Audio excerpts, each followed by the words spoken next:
পৰীক্ষাৰ বাবেই নহ'ব পঞ্চায়ত, তেন্তে কেতিয়া হ'ব নিৰ্বাচন? অনুমতি পালে কিন্তু হ'বনে পঞ্চায়ত নিৰ্বাচন? 10ৰ পৰা 12 হোৱাৰ বাবেই লাগিল নেকি কেনা?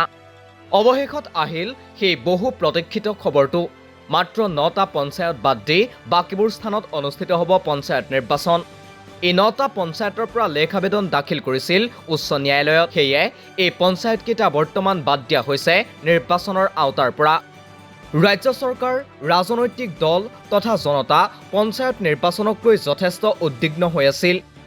আনকি স্বয়ং মুখ্যমন্ত্ৰী ডক্টৰ হিমন্ত বিশ্ব শৰ্মাই বিগত শুকুৰবাৰে নিজেই পঞ্চায়ত নিৰ্বাচনৰ বিষয়টো সম্পৰ্কত অনিশ্চয়তা প্ৰকাশ কৰিছিল। শেহতীয়াকৈ অৰ্থাৎ বিগত 20 নৱেম্বৰত অনুষ্ঠিত কেবিনেটত মুখ্যমন্ত্ৰী ডক্টৰ হিমন্ত বিশ্ব শৰ্মাই 10 ফেব্ৰুৱাৰীৰ ভিতৰত ৰাজ্যত পঞ্চায়ত নিৰ্বাচন অনুষ্ঠিত হোৱাৰ সম্ভাৱনীয়তা ব্যক্ত কৰিছিল। ইতিমধ্যে পঞ্চায়ত নিৰ্বাচনৰ বাবে ভোটাৰ তালিকাও প্ৰকাশ পাইছে। বিগত 1.5 বছৰ নিৰ্বাচনৰ প্ৰতি কোনো আগ্ৰহ নেদেখুওৱা বিজেপিয়ে উপ নিৰ্বাচনৰ ফলাফলৰ পাছতেই আশাবাদী হৈ পৰিছে আৰু আত্মবিশ্বাস ঘূৰাই পাইছে।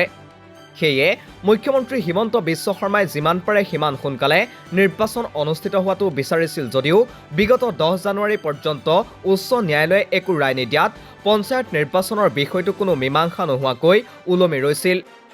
কিন্তু আজি অৰ্থাৎ দেওবাৰৰ ৰায়দানে এতিয়া ৰাজ্য চৰকাৰক নিৰ্বাচন অনুষ্ঠিত কৰাৰ অনুমতি দিলে।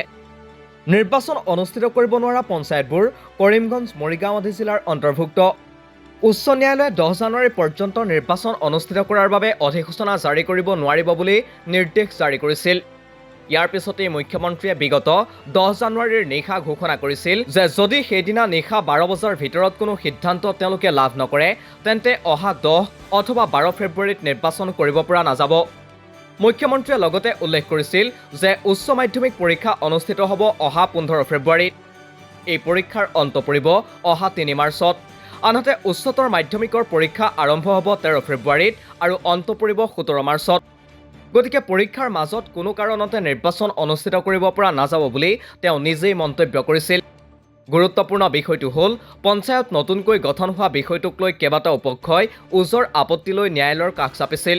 তেওঁলোকৰ যুক্তি আছিল চৰকাৰে পঞ্চায়তৰ সীমা সম্পৰ্কত, জনসংখ্যা সম্পৰ্কত কোনো মানচিত্ৰ তৈয়াৰ কৰা নাই। কোনোবাটো পঞ্চায়তত যদি মাথোন কেইবাশ মানুহ আছে, আন ক'ৰবাত আছে আকৌ কেইবা হাজাৰ জনসংখ্যা। চৰকাৰে পঞ্চায়ত সম্পৰ্কত কোনো গেজেট নটিফিকেশ্যন জাৰি কৰা নাই। গতিকে ন্যায়ালয়ে পঞ্চায়ত নিৰ্বাচনৰ অধিসূচনা জাৰি সম্পৰ্কত কোনো সেউজ সংকেত দিয়া নাছিল চৰকাৰক। কিন্তু 12 জানুৱাৰীত ন্যায়ালয়ে অনুমতি দিয়াৰ পিছত নিৰ্বাচন আয়োগে কেতিয়া দিন ঘোষণা কৰে সেয়াহে হ'ব লক্ষণীয়।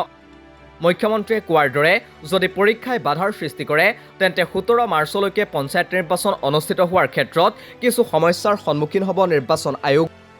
ইতিমধ্যে মুখ্যমন্ত্ৰী হিমন্ত বিশ্ব শৰ্মাই ফেব্ৰুৱাৰীত কোনো কাৰণতেই নিৰ্বাচন অনুষ্ঠিত কৰিব পৰা নাযাব বুলি স্পষ্ট কৰি দিছে।